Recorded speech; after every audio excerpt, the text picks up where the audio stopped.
Boa noite! Olá, boa noite! Iniciando o nosso programa, eu sou Noemi Alves, iniciando aqui no Instagram e também no Facebook. É um prazer enorme. Nós fazemos o programa de Mulher para Mulher, que antes era apresentado em TV Web, mas agora está sendo aqui de casa. Está sendo live em função do isolamento social, da pandemia, né?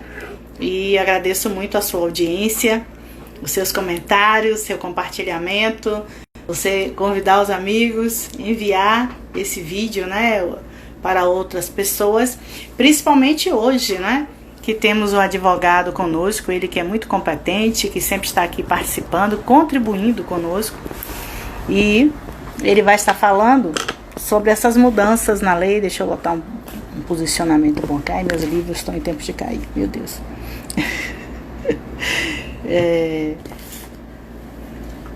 Tô aqui na mesa da estante e tá os livros aqui querendo cair. Na minha mesinha no rack. Sim, como eu estava dizendo, a nossa live hoje eu sempre procuro trazer assuntos do momento, assuntos importantes, interessantes, e hoje nós temos o prazer de receber mais uma vez conosco, ele que está sempre contribuindo, Dr. Humberto Pinto. Ele vai estar falando sobre as mudanças, né? A lei trabalhista, ela teve assim várias medidas provisórias, várias mudanças, e muitas pessoas estão perdidas, não só empregados, mas empregadores, informais, né? Microempreendedores, e ele é especializado neste assunto. O escritório dele trata deste assunto, é um advogado trabalhista e que está se dedicando, no geral, ele não é só trabalhista, mas ele está se dedicando, ele estuda muito, ele tem feito lives, tem feito publicações, tem escrito no nosso jornal também. Eu convidei para que a gente possa ter bons conteúdos, não é? Para o nosso jornal Folhão News. Se você ainda não acompanha, nosso site www.folhãonews.online, certo? www.folhãonews.online, que é o nosso site. E o jornal impresso é Folhão News. Oi, Bianca! Bianca já entrando aí conosco.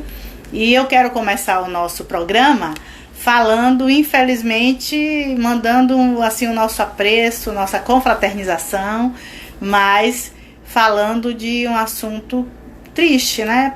Que é ocorrido pela natureza. Nós já estamos enfrentando esse vírus que ainda está sendo estudado, é o coronavírus, conhecido como Covid-19, porque desde 2019 que já começou na Ásia e que já vinha tendo estudos, pesquisas, e acabou se alastrando, né, disseminando por todo o mundo. É uma pandemia, porque infelizmente ele viraliza. Oi, Orlando, como vai? Tudo bem? Ele viraliza, ele tem...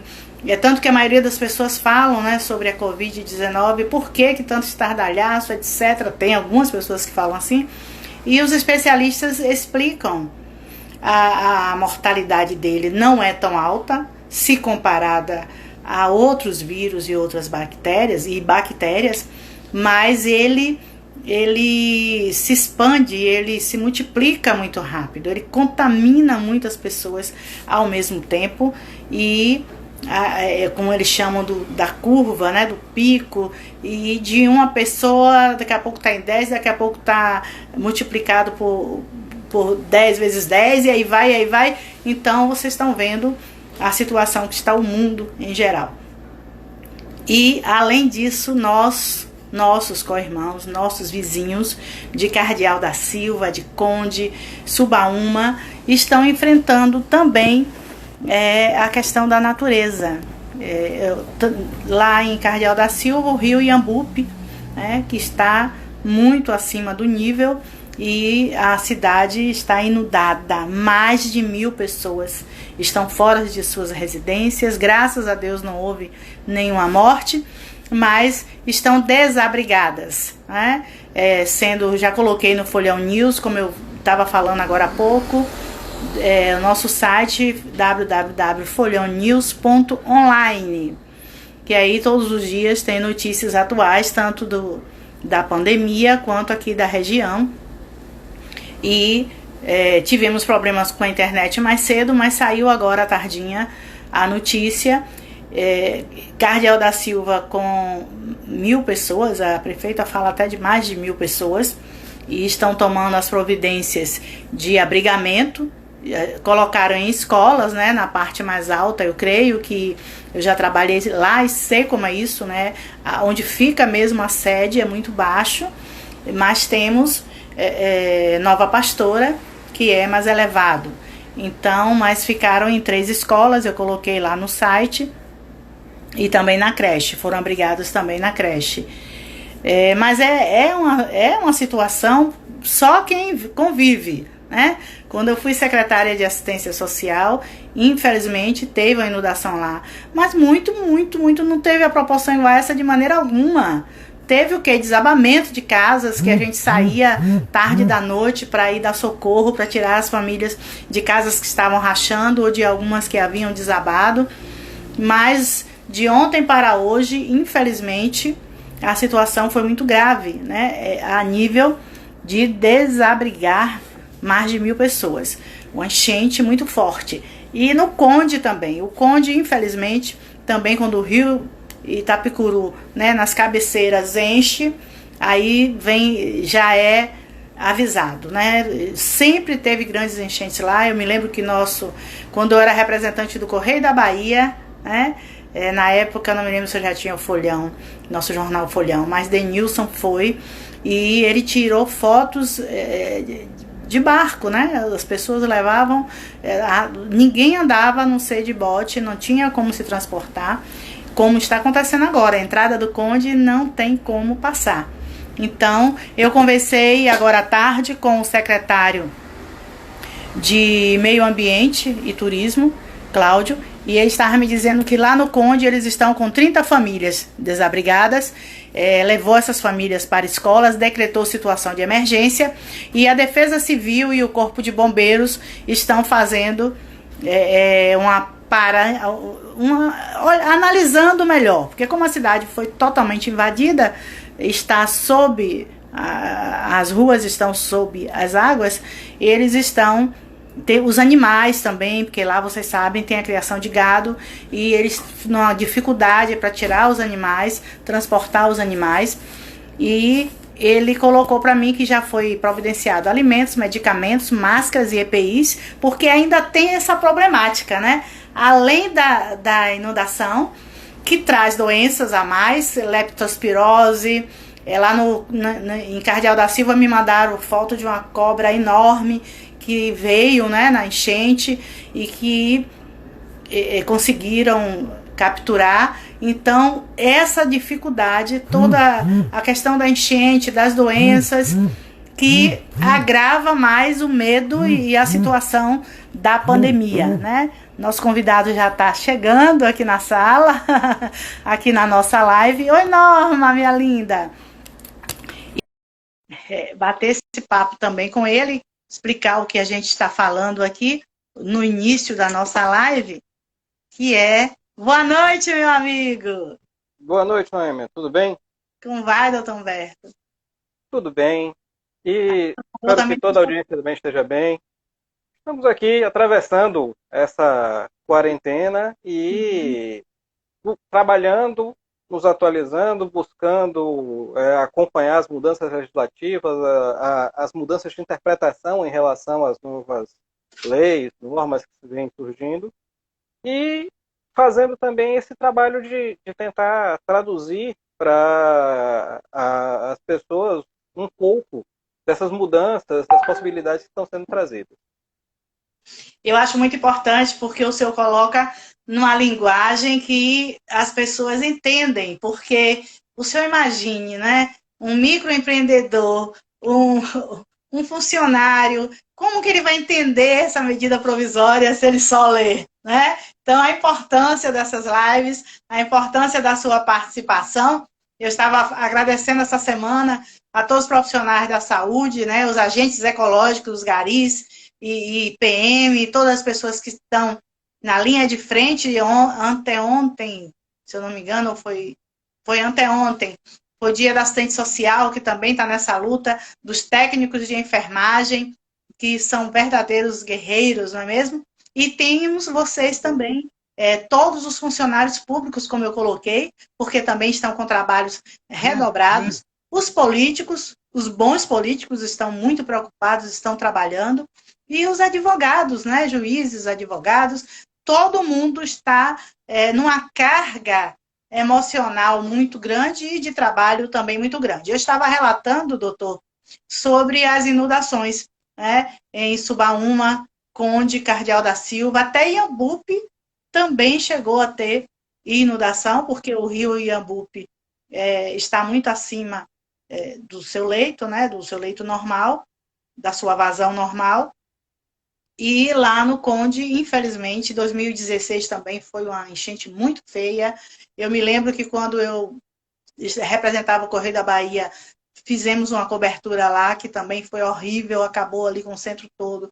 Todas as empresas tiveram prejuízos e de ontem para cá foram essas notícias muito graves que também tem um risco muito grande para o contágio do Covid-19, porque várias pessoas vão precisar estar em escolas. Por mais que se faça uma distância, mas é complicado. Então, a gente tem aqui a orar, a pedir a esses políticos que se dediquem o máximo, porque é muito triste você perder a sua casa, você perder tudo. Graças a Deus, não perderam as vidas, mas o que eu tenho presenciado e que sempre falo, o senhor acompanha o Folhão, é colunista do Folhão, infelizmente ainda tem a politicagem, ainda tem aquele político que quer aparecer mais que o outro e que quer dizer que não, que a situação é ele que está resolvendo e às vezes dificulta o outro de trabalhar. Aqui em Alagoinhas, ontem também eu falei sério com a Câmara de Vereadores, que os artistas aqui estão passando grandes dificuldades e não está tendo quórum para votar uma lei para que a prefeitura possa pagar. E o senhor sabe que a lei está rígida, né? Está tendo as medidas provisórias, mas o gestor que ele não cumprir a lei, ele é penalizado. Então, eu agradeço muito a sua participação e os esclarecimentos para nós. Eu tenho parentes e amigos lá no Conde, tenho clientes também lá, eu venho acompanhando a inundação, o pessoal manda notícias, felizmente eles estão todos bem, mas é uma situação realmente grave e preocupante, porque assim, já seria preocupante em qualquer outra situação, se torna uma situação, na verdade, de uma emergência de sanitária e de saúde pública também. E nessa situação que a gente está vivendo, então, é muito mais agravada, como você destacou. É assim, as pessoas vão ter que ficar, na verdade, dividir espaços e isso aumenta o risco de contágio. Fora que também não tem nenhuma evidência, por exemplo, que o contágio não possa acontecer através dessa água que transbordou e que circulou de um lugar para o outro. Afinal de contas, isso não é uma água limpa, não é uma água que está, na verdade, livre de ser um raio de transmissão para o próprio coronavírus. Não há uma comprovação de que isso não possa acontecer. Então, todo cuidado é pouco. E, realmente, assim, a classe política, mas não só ela, a sociedade organizada tem que tentar se mobilizar aí para poder amparar as pessoas que foram flageladas nesse momento. Você falou, por exemplo, da classe artística, e isso é um foco muito importante. E que, por exemplo, em relação ao auxílio emergencial, uma boa parte deles, da categoria ligada às artes em geral, especialmente o pessoal de técnica, de hold e tal, muitas vezes não conseguiu ter acesso ao auxílio emergencial e a lei que passou no Congresso estendendo para essa categoria, mas não só para ela, para outras, como motorista de Uber, como pescadores, o auxílio emergencial, foi vetada pelo presidente. A gente entende que é um momento que também tem que se olhar as contas do ponto de vista do orçamento, mas é assim, há de se buscar um equilíbrio entre uma coisa e outra, porque você também não pode deixar toda essa classe à margem de um momento de amparo nesse momento, nessa Tem que circunstância, tirar né? de outras fontes, como aqui está fazendo em outras cidades. Olha, não vai ter São João, então aquela verba que estava destinada ao São João vai ser para isso. Não, então vai ter que tirar de outras fontes e eu acho assim que tem que se entender que é emergência, né? Sem dúvida, sem dúvida. Assim, é uma situação emergencial, é uma situação delicada, é uma situação única, nunca antes experimentada, na verdade, pela população do Brasil, mas do mundo em geral. Então a gente precisa ter um olhar muito especial por esse momento. Ter uma preocupação muito particular. É realmente um momento único. Único. E eu tenho trazido aqui grandes profissionais na área da psiquiatria, da psicologia, da nutrição e de terapias alternativas, porque está afetando muito o psicológico, tanto para quem está na quarentena, que precisa estar em casa, por amor à sua família e ao próximo, quanto por quem está tendo que ir ver o que faz. Você imagine um pai de família que não tem o que dar aos filhos, não conseguiu o auxílio emergencial, não tem o que fazer, ele sai para fazer alguma coisa. Ele sai aqui na porta que bate de gente me perguntando: deixa eu fazer isso, deixa eu fazer aquilo. Então, hoje, amanheci com uma notícia triste, que para mim é a pior notícia. Eu vou lhe ser franca, eu até não boto no meu site, eu evito de publicar no meu site, porque houve uma pesquisa de que quanto mais notícias sai disso, mais incentiva, infelizmente, as pessoas. Aqui um jovem que limpava toldos e fachadas se suicidou. Entendeu, meu amigo? O número de suicídios está aumentando, o número de depressão. Então, gente do céu, para com politicagem, pelo amor de Deus, e lembra que são vidas que estão sendo ceifadas, né?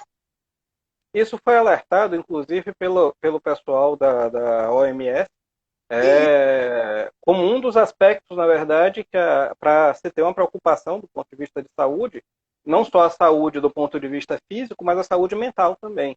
É um momento, sim, peculiar, e assim, o confinamento gera uma tristeza, gera um ensimesmamento, o isolamento traz uma dificuldade da nossa interação. Nós somos animais sociais, nós somos gregários por natureza. Então, é assim... Do abraço, do aconchego. Ficar privado desse tipo de contato e de interação é uma coisa que nos afeta, que nos abala, sem dúvida. E então é preciso também ter esse olhar e essa preocupação. Com certeza. Mas, é assim, vamos tentar hoje trabalhar então os aspectos jurídicos mais recentes que a gente pode contribuir. A parte, na verdade, psicológica aqui a gente está falando como pitaqueiro. Não tem qualquer especialidade para isso. Sou apenas um ser humano e que falo das minhas impressões pessoais nesse caso.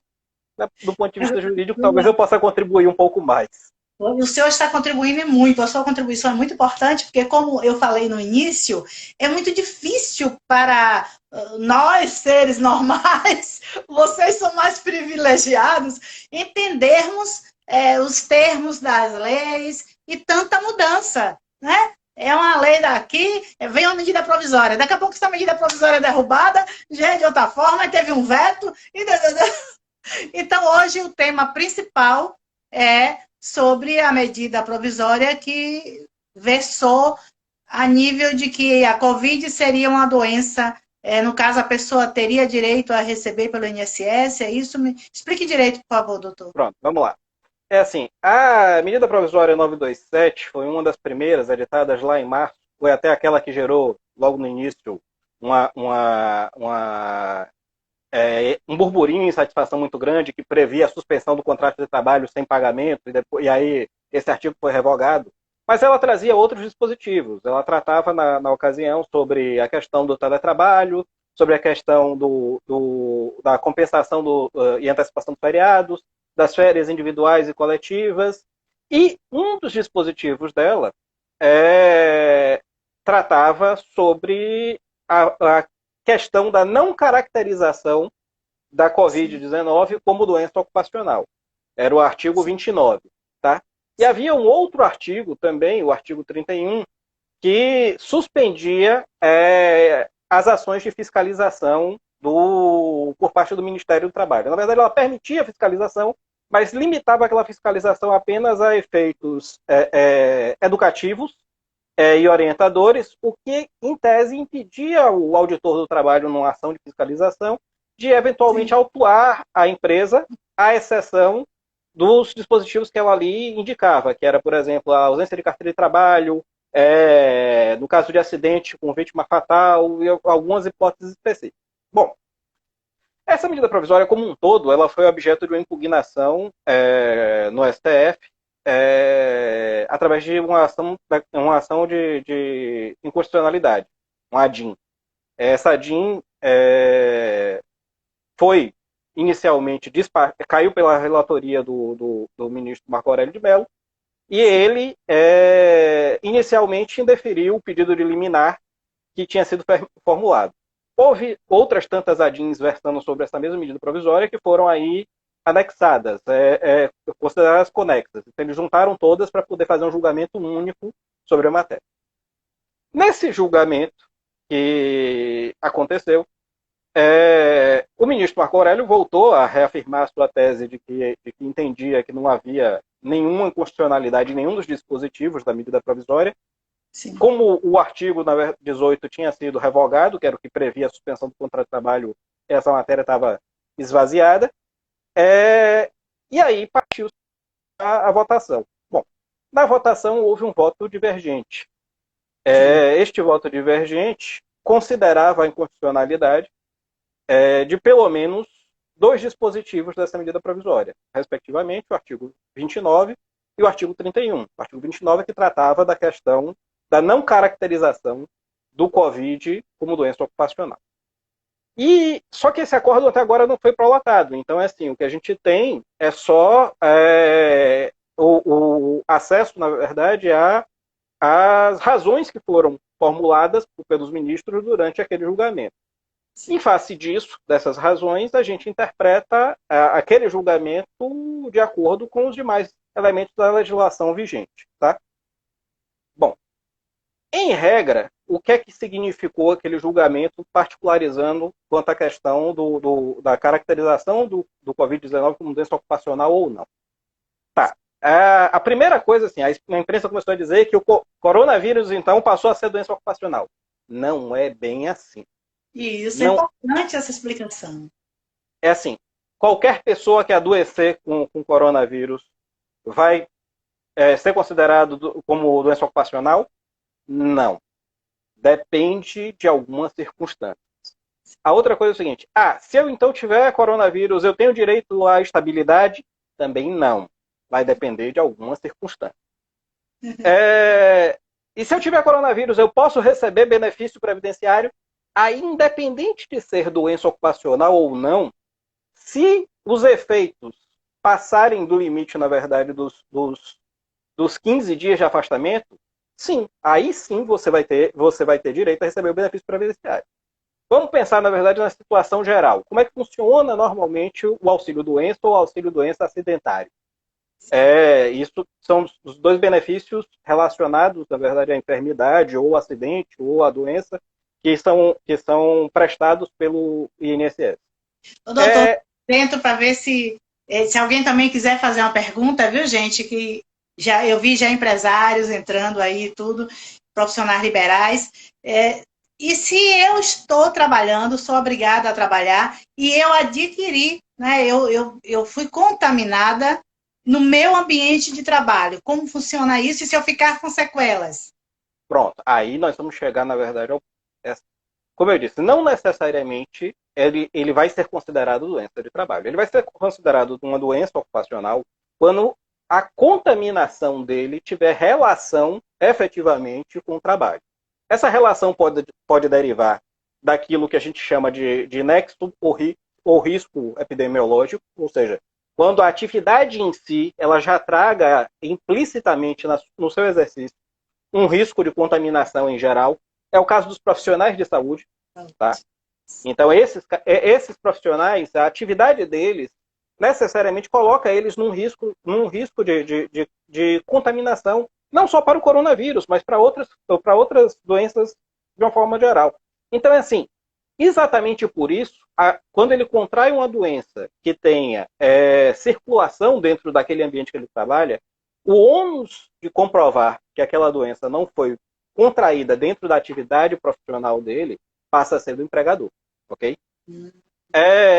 No caso, outra situação que pode acontecer, aí pode ser aplicado, na verdade, em geral, não só limitado aos profissionais que tenham, pela sua própria atividade, um risco de contaminação já vinculado ao que a gente chama de nexo epidemiológico da atividade, sim, seria a hipótese, por exemplo, de uma empresa que não adotou as medidas de segurança sanitárias que são recomendadas. Assim, você tem a empresa, por exemplo, você vai ter mais do que isso, assim, você tem a empresa, por exemplo, que está funcionando quando deveria estar fechada. E aquele funcionamento expõe o empregado, na verdade, a um risco de contaminação. Pronto. Nesse caso, você pode ter essa aplicação dessa inversão do ônus, ou seja, considerar que aquela contaminação decorreu do exercício da atividade profissional, já que as medidas necessárias para impedir aquele risco não foram adotadas pelo empregador e a atividade traga implicitamente esse risco. Por que esse adendo que eu fiz da atividade traga implicitamente esse risco? Porque eu posso, por exemplo, não ter adotado todas as medidas necessárias, mas eu estou funcionando internamente e o cara está sozinho lá na empresa. Então, assim, ele se contaminou trabalhando sozinho na empresa sem ter gente circulando, esse risco não estaria presente, entendeu? Mas, se o exercício da atividade dele tiver, na verdade, possibilitar a presença desse risco e ficar comprovado, por exemplo, que a empresa não adotou as medidas que foram recomendadas, aí sim você vai ter a possibilidade de caracterizar aquela doença como uma doença ocupacional. Sendo uma doença ocupacional, tá? Se ela gera o afastamento ao trabalho, ela pode gerar aí o direito à estabilidade quando do retorno do cumprimento do afastamento. É essa a primeira consequência da situação. Então, assim, o que é que o julgamento do STF em relação a isso especificamente fez? Ele inverteu o ônus da prova. A medida provisória dizia o seguinte, olha, o Covid não é doença ocupacional, salvo se o empregado comprovar, sim, que contraiu no exercício da sua atividade. Aí você declarou, é o empregado que tem que comprovar. Era assim que estava na medida provisória originalmente.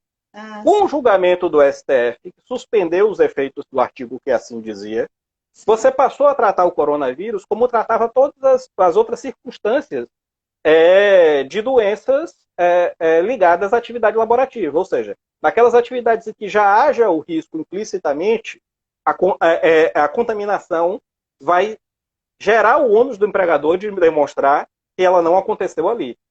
No outro lado, assim, naquelas atividades em que isso não seja um risco inerente à própria função, mas ficar evidenciado que as medidas necessárias para o funcionamento da atividade não foram adotadas e que aquela atividade, de alguma forma, possibilitava este risco de contaminação, também pode se aplicar o mesmo entendimento de que o ônus seria do empregador demonstrar que aquela contaminação ali não ocorreu. Mas esse é um ônus relativo, ou seja, o empregador pode demonstrar. Por exemplo, ele estava trabalhando na minha atividade, como eu falei, mas não havia circulação de pessoas. Então, assim, se não havia circulação de pessoas, não havia, na verdade, possibilidade de contágio. Se não havia possibilidade de contágio, ele pode ter contraído isso em um outro lugar. E aí, por exemplo, pode ficar evidenciado que esse empregado tinha um parente que teve coronavírus. Então, ainda que a empresa, nesse caso, não tenha... Em casa, né?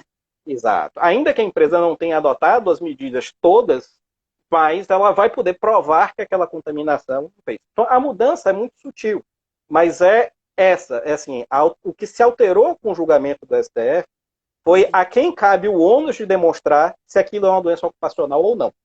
Ok, deixa eu dar alô às pessoas que estão aqui ouvindo o senhor e me assistindo no Facebook. Denilson Souza, como vai, Denilson? Tudo bem? Lenildes, dando boa noite aqui pra gente. Também Júlio César, Ana Paula Salles. Olá, Ana. Isso, ela da Galeria Salles, Norma Ritt e Orlando Oficina. Aqui no Instagram também já várias pessoas entraram. Só quero ver se tem perguntas. Boa noite, Humberto. Estão aí falando com o doutor Humberto. Boa noite a todos. A maioria, eu acho que pergunta, ainda não. Ai, sobe. Some as letrinhas, né, doutor? E a gente fica sem ver exatamente. Mas se vocês têm alguma dúvida, alguma pergunta aqui, só mais. Oi, Adilton, lá de Pernambuco, né? De Recife, assistindo com a gente. Grande Noêmia, por que não? Representa. Não, Adilton, gratidão. Mas eu quero ver se tem perguntas sobre o assunto. Por enquanto, não. Eu acho que as pessoas estão assim um pouco sem entender quais foram as mudanças, né? E no que a pessoa pode se beneficiar. Vamos chegar no ponto, vamos tentar então esmiuçar um pouquinho mais. Qual é a mudança? Aqui, já tem uma pergunta. João Paulo de Itajuípe. Como fica para o setor público? Foi isso? Ai, meu Deus, sumiu. Como fica no setor público? E temos outra, considerando o Covid-19 como doença ocupacional, levando-os que se trata de uma pandemia, mesmo a empresa tomando todas as precauções com a prevenção, não abre precedente para insalubridade? Olha, assim, o julgamento especificamente, ele não tratou disso, da questão referente ao precedente, a relação da insalubridade ou não com a consideração da possibilidade de ser uma doença ocupacional. Agora, vamos pensar no seguinte, a correlação do Covid-19 com a salubridade ou insalubridade do ambiente para os empregados do setor de saúde, que são principalmente aqueles que foram afetados por esse julgamento, ou seja, a mudança, na verdade, vieram a falecer, né? É isso. A mudança da interpretação relacionada a isso trouxe um benefício, mas esses empregados, eles, de ordinário, salvo raríssimas exceções, eles já recebem o adicional de insalubridade. Já é considerada que a atividade dele tenha uma condição mais insalubre do que a atividade em geral. Tá? Para as demais atividades, não necessariamente você vai considerar o risco de contaminação do coronavírus para a caracterização da atividade como insalubre. Tá? Assim, a qualificação como insalubre exige algumas tipificações específicas na legislação que rege a insalubridade, sobre a forma de exposição, se ela é eventual, se não é. E isso, por si só, no caso da possibilidade de contaminação numa atividade que originalmente não seja insalubre, eu entendo que não vai ficar delineado, ainda que a empresa não tenha adotado todas as medidas sanitárias recomendadas neste momento. E ainda se o for, se a gente considerar que pode ser considerado, que a insalubridade pode ficar caracterizada, ela aí vai ficar limitada especificamente enquanto durar a pandemia. Por quê? Porque ela não vai poder passar para ser considerada como habitual e constante num momento ou outro em que a pandemia não estiver presente. Mas eu acho pouco provável que, fora das atividades que originalmente já tragam em si o risco de contaminação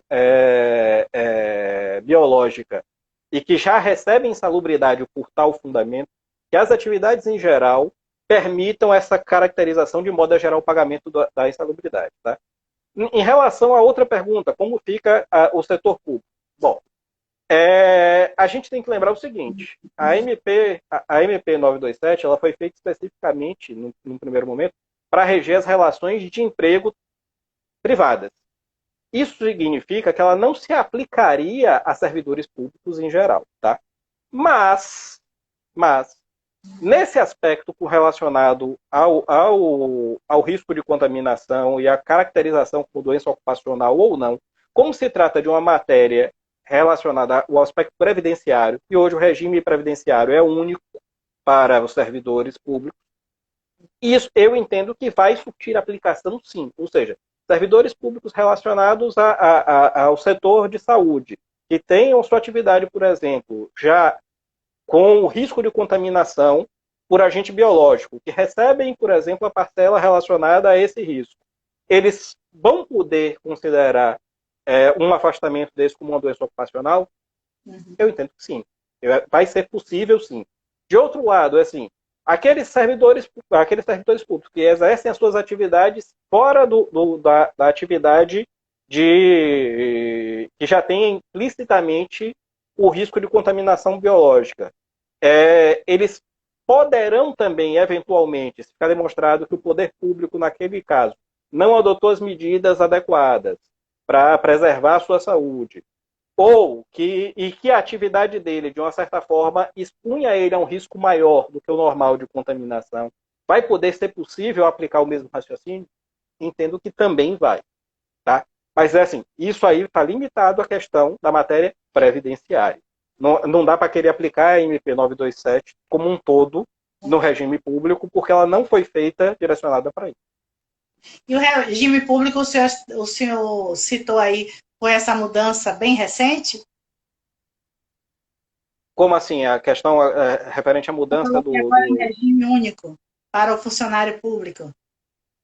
Aí assim, tem alguns municípios que ainda têm situações diferenciadas.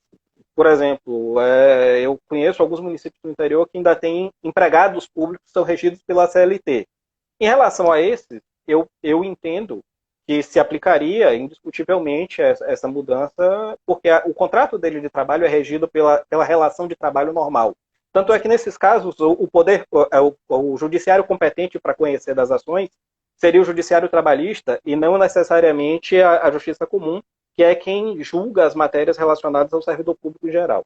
Mas, naqueles que já são hoje servidores de fato e não empregados públicos, que são regidos por regimentos, pelo regimento único, ou pelas leis específicas que tratem do regime de servidor de cada ente público, município ou estado, esses aí, eles não sofrem a aplicação integral dos dispositivos previstos na MP. Aí cada poder público acaba editando a norma como ele está regindo os seus contratos. Você tem, por exemplo, no estado da Bahia, uma série de servidores que estão em regime de teletrabalho. E parece que aí em Alagoinhas também. Ou seja, salvo a turma que tem que trabalhar necessariamente de modo presencial, ou relacionada com obra pública, ou relacionada com a parte de saúde, a outra parte está trabalhando em regime de teletrabalho. Então, assim, mas para que esse regime fosse aplicado, o poder público teve que editar, na verdade, uma norma, ou seja, o município editou uma norma disciplinando esse tipo de trabalho sob esse regime. Ele não aplicou, por exemplo, a MP 927, porque não caberia para ele. É muito complexo. É que assim, a turma talvez não se recorde, mas numa das primeiras conversas que a gente teve quando foi editada a medida provisória 927, a gente chamava a atenção disso, de que ela não se aplicava aos empregados públicos, aos servidores públicos em geral e tal. Então, assim, ela foi feita para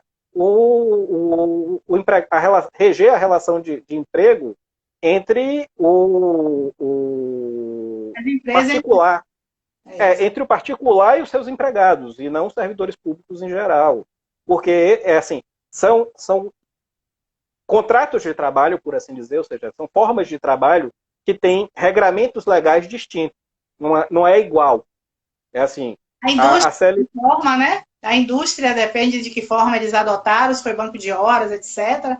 E o comércio, os microempreendedores, cada um, o senhor, por sua experiência, está sendo bastante aceita essa flexibilização de horas, essas mudanças que aconteceram recentemente estão sendo colocadas em prática?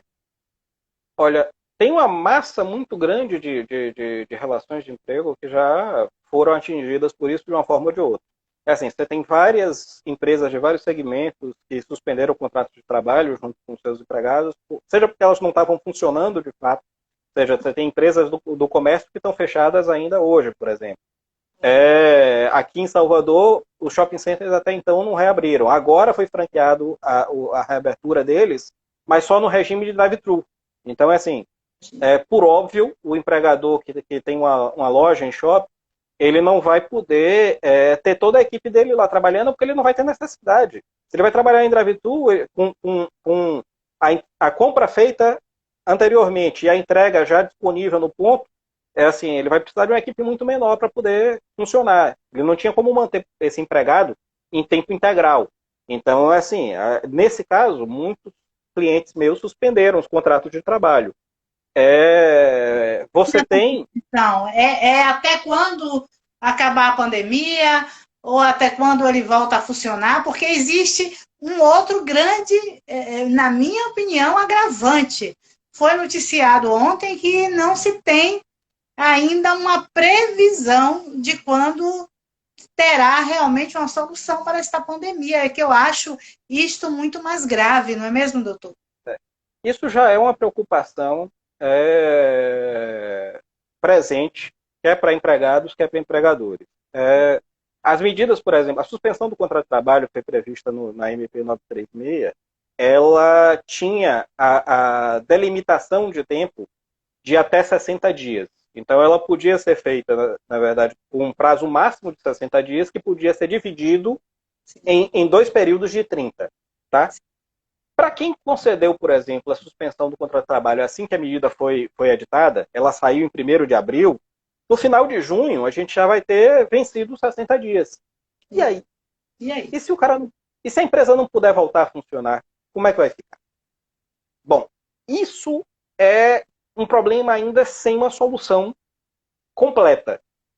Assim, eu já ouvi algumas especulações tanto nos bastidores políticos quanto notícia, acompanhando o site da Câmara e do Senado sobre a possibilidade de estender os efeitos dessas medidas além desse prazo que foi inicialmente previsto, exatamente por isso. Porque pelo desenho atual, a gente imagina que talvez os efeitos dessa pandemia cheguem a agosto ou setembro, no mínimo. Tem Então, alguns órgãos que chega a dizer, aliás, a própria. Como chama quando você decreta um estado de calamidade, né? Já fala em dezembro, né? Eles sinalizam que a normalidade, o início de normalidade, pode ser em dezembro. Falando nisso, em empregado, empregador, e a questão das escolas particulares, no que ficou? bom, escolas particulares. A gente continua no mesmo pé de discussão anterior. Assim, não houve uma edição de um ato legal específico para poder disciplinar como vai funcionar a questão referente às escolas particulares e a cobrança das mensalidades, que é a preocupação mais pungente em relação a isso, até o momento. A gente tem aí o seguinte, assim, tem atos sucessivos prorrogando, na verdade, a suspensão das aulas, e a gente não sabe até quando esses atos vão perdurar, a verdade é essa. É praticamente um coletivo perdido, né? A gente pode fazer estimativas de que talvez retornem a partir de julho, de agosto, mas a verdade é que ninguém tem certeza absoluta. Se a gente julgar pelo que tem visto no resto do mundo,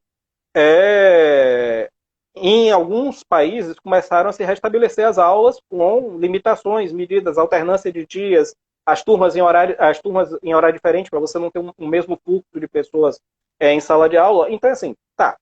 Vamos ser otimistas e pensar que talvez a partir de julho a gente consiga retomar as aulas. Mas o que fazer daqui até lá?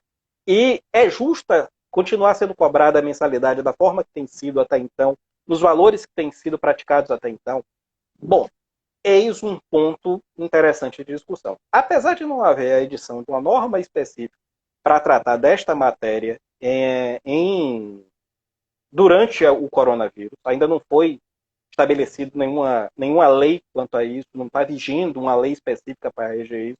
A gente tem um projeto de lei nesse sentido, tramitando aqui na Assembleia Legislativa da Bahia, mas que não foi aprovado ainda. Então, na última informação que eu tive, ela estava na Comissão de Constituição e Justiça. Então, assim, ainda falta um caminho a ser trilhado para que, se ele for aprovado, venha a viger. A gente pode se valer dos dispositivos que hoje já existem no Código Civil e no Código de Defesa do Consumidor. Tá? quais são esses dispositivos? A gente tem regras no Código Civil que estabelecem a possibilidade de revisão dos contratos em algumas circunstâncias. Quando, por exemplo, sobrevier um caso fortuito ou um motivo de força maior que altere o equilíbrio daquela relação até então estabelecida e contratada, de modo que uma das partes fique em desvantagem em relação à outra. A gente vai se pautar aí pelo princípio da alteridade, pelo princípio da boa-fé contratual.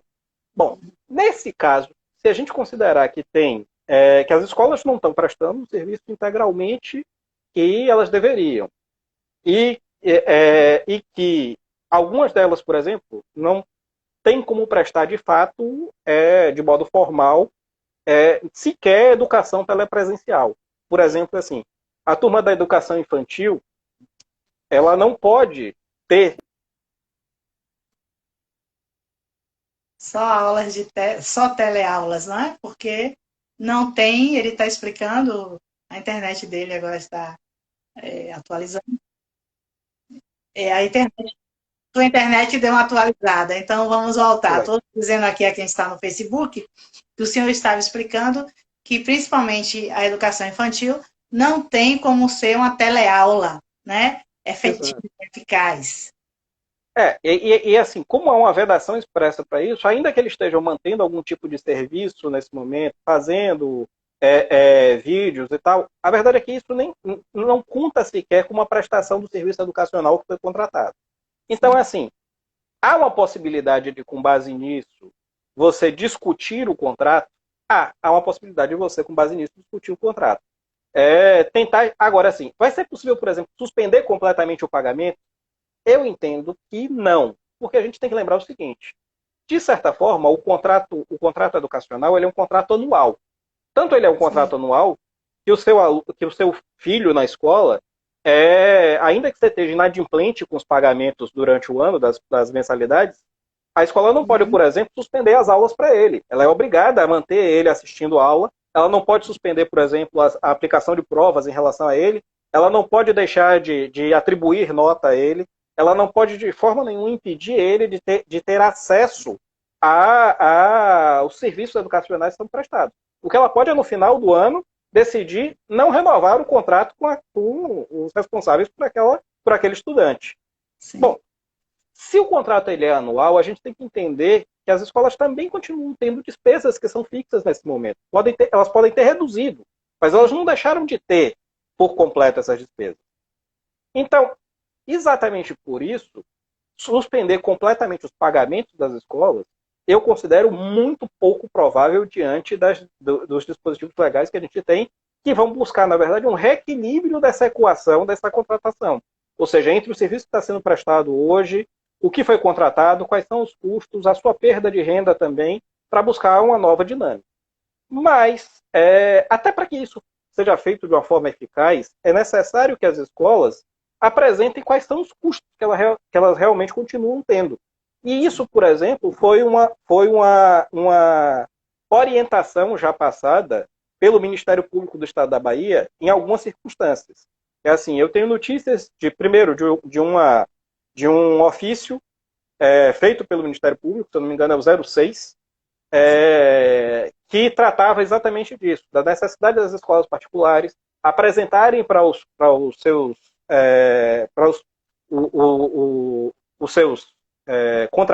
contratantes o custo, na verdade, da manutenção da sua estrutura no atual momento, para poder aí tentar alcançar um novo patamar que ficasse equivalente entre o que foi contratado e o que está sendo efetivamente prestado e o custo que é mantido.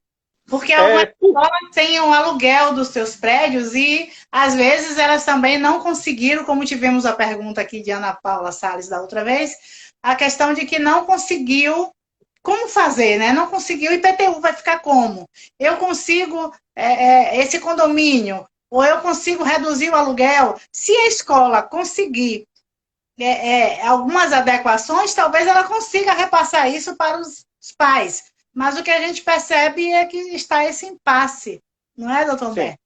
E aí eu tenho uma notícia assim, também relacionada a isso. O Ministério Público da Bahia também, numa atuação referente à região de Caetité, editou também um ofício informativo nesse mesmo sentido, orientando as escolas particulares, e aí não só as escolas de educação, de ensino fundamental, educação infantil, como também de ensino médio e até mesmo as de ensino superior, a fazerem esse tipo de esclarecimento para os pais, para tentar buscar uma nova equação. No caso particular, por exemplo, de instituições de ensino superior, eu soube que houve uma abertura de um inquérito civil público por conta do Ministério Público do Estado da Bahia, em face da Fax, se eu não me engano, pedindo exatamente isso, que fosse esclarecido como estava sendo tratada as aulas telepresenciais que estão sendo ministradas, para poder aí ver se haveria realmente um desequilíbrio em face do consumidor quanto ao serviço que está sendo prestado nesse momento. Eles deram um enfoque, inclusive, particularmente em relação ao curso de medicina, porque é um curso que tem matérias que são práticas, e essas matérias práticas não têm como ser ministradas telepresencialmente. Elas não são meramente teóricas. Então, se essas matérias não estão sendo ministradas e estavam na carga horária, você tem que pensar, talvez, numa adequação do valor da mensalidade nesse momento quanto a isso.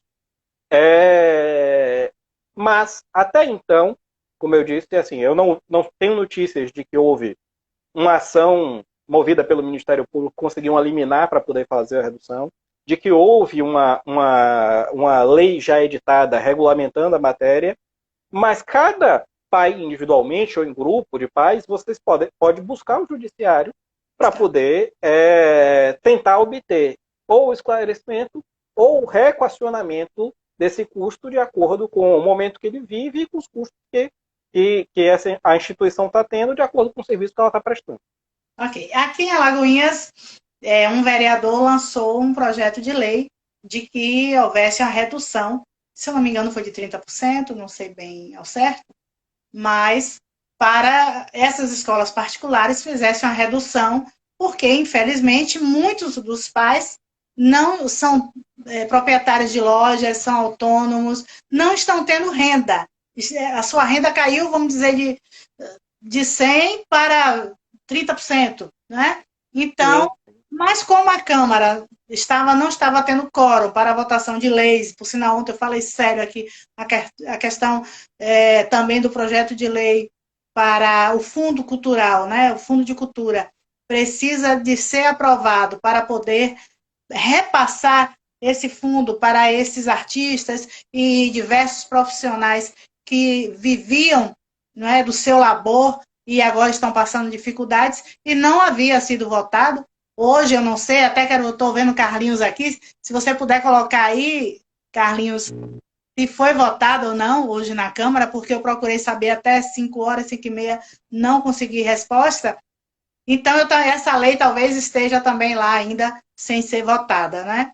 Então, mas eu acho assim, tem que haver acordo, porque os profissionais, os professores continuam trabalhando, eles têm que receber, mas as escolas podem fazer acordo com os professores e elas também fazer acordo com os pais, porque a situação para quem paga, só imagine quem tem 3 filhos numa escola e que está sem sua renda. Como é que fica? Assim, a diminuição da renda é uma outra possibilidade, é um outro elemento que entra nessa equação que eu falei em relação à possibilidade de questionar e tentar buscar uma redução da mensalidade para um novo patamar, pelo menos provisoriamente. Você tem escolas que fizeram esse tipo de oferta. Aqui em Salvador eu tenho notícias, por exemplo, a escola que minha filha estuda, só não vou falar qual é, mas assim, ela pagar propaganda. Ela fez uma proposta, na verdade, de redução das mensalidades num percentual.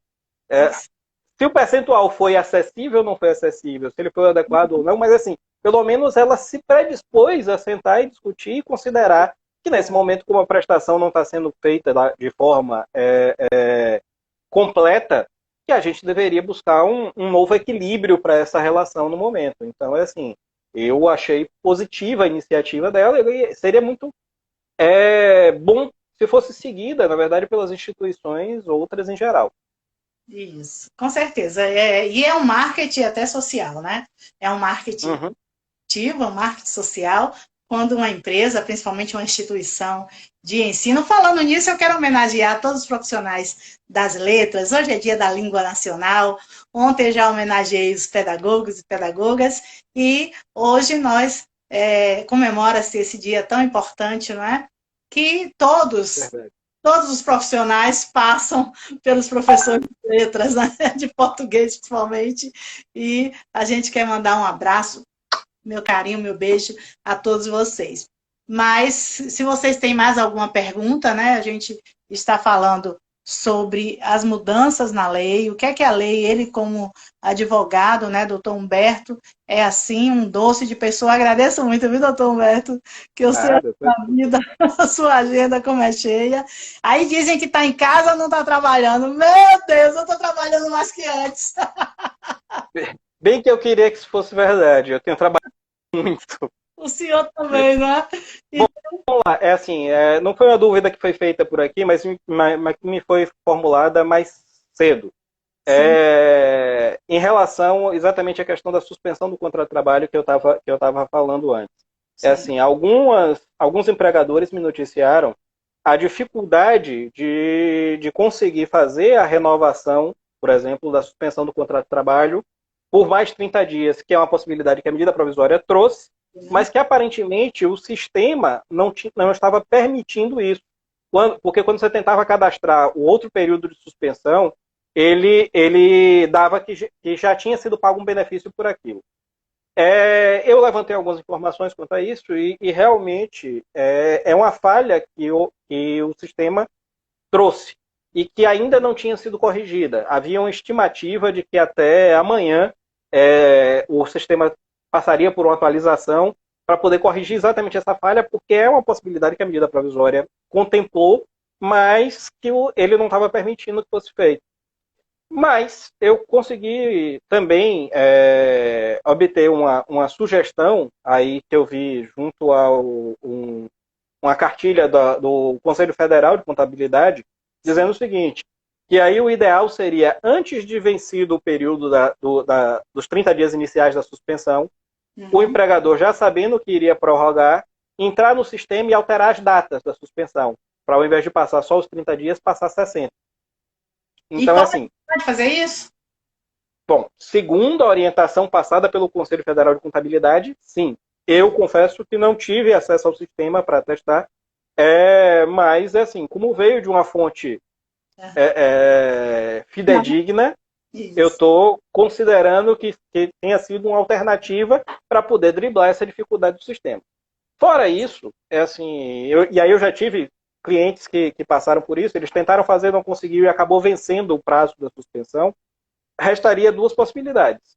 Uma seria fazer a prorrogação contratualmente da suspensão, esperando essa atualização do sistema para poder aplicar, ou aí ingressar judicialmente para poder conseguir o pagamento do benefício àquele empregado, já que a culpa não é, na verdade, do empregador nem do empregado, que o sistema tem uma falha. Isso. Infelizmente, a culpa é da União, não é nossa. Falando em união, eu li hoje também um outro entrave. Esse dinheiro, o auxílio emergencial, foi a maior dificuldade no início, porque foram muitos acessos, né? E também muitas pessoas com direito a receber. E outras que não tinham direito. E agora eles colocaram hoje que quem receber essa segunda parcela não vai poder tirar da sua poupança eletrônica para, por exemplo, uma outra conta. E aí já criou, porque a lei diz que pode, mas o superintendente da Caixa diz que não vai poder. O que o senhor orienta? Vamos lá. É assim. O superintendente da Caixa disse que não vai poder. Eu não sei com base em que ele está falando isso. O Se senhor, é uma o senhor viu algum comentário hoje sobre isso? Não Leu? tinha visto, não. Não tinha visto, não. Eu confesso que hoje eu passei o dia envolvido com alguns prazos durante o dia Vai cair nossa live. e não, e não pude acompanhar. Mas então Já eu vou tentar ser rápido, só para concluir isso. É Hum, assim, se tem previsão na lei e ele está dizendo isso, salvo se teve alguma mudança legislativa, ou seja, se foi editado algum ato igual, modificando o que estava previsto nela, necessariamente ele está errado. Não tem